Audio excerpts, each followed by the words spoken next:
burned, I bled, but I never stopped running.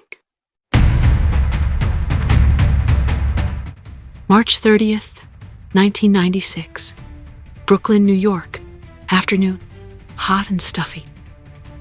We lived in an abandoned garage, with a comfortable nest in the corner. I made a home for my babies using cardboard boxes and old blankets.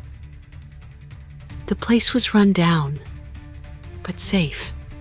At least it sheltered us from wind and rain. Drug users often came to the other end of the garage, so I always kept my kittens away from there. That afternoon, I had just returned from finding food in the alley behind a nearby restaurant and was nursing my 5 kittens. They were only 3 weeks old, had just opened their eyes, and couldn't walk yet. They just huddled together, competing for my milk. Boom! Fire! Smoke! Screams! Everything turned to chaos. I was terrified. Instinct told me to run for my life, but my babies were still in the nest. They couldn't walk yet, didn't even know what danger was. Just kept mewing. I rushed into the nest, grabbed one kitten by the scruff, and ran outside. The smoke was so suffocating. My eyes burned like they were being stabbed with needles, and the heat waves made me tremble. Thankfully, the garage wasn't large, and I remembered where the exit was. I placed the first kitten in a safe spot outside. It was still shaking. I caught my breath and immediately rushed back in. 4 more kittens were still in the nest.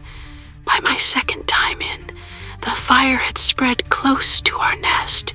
The temperature was terrifying. I could feel my fur starting to burn. The floor was so hot, my paw pads hurt terribly. But I heard my babies crying, and I had to get them out. I carried out another kitten, then immediately went back for the 3rd. By now, the garage was filled with fire and smoke.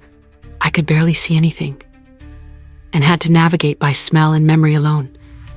The 3rd and 4th trips became increasingly difficult.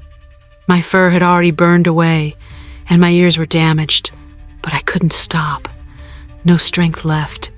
I crawled, flames burning my skin. My last baby, still.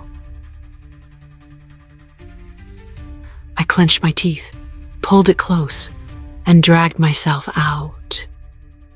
After rescuing all 5 kittens, I touched each one with my nose to confirm they were alive. Then I passed out. Firefighter Giannelli found us and took us to North Shore Animal League for treatment.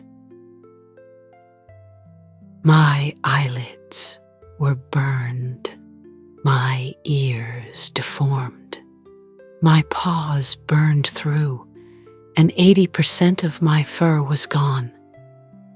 The doctors said they'd never seen an animal survive such severe burns. Little Toasty didn't make it, succumbing to infection a month after the fire. But my other 4 kittens survived and were eventually adopted by kind people. As for me, Karen Wellen chose me.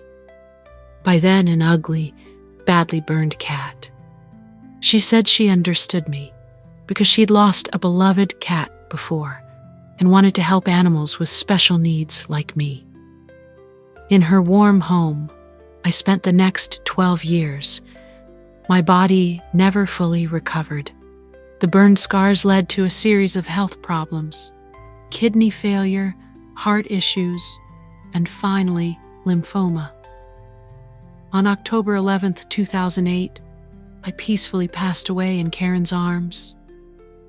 People call me a hero, and even created the Scarlett Animal Hero Award in my name. But I was just a mother who saved her children. Wouldn't anyone do the same?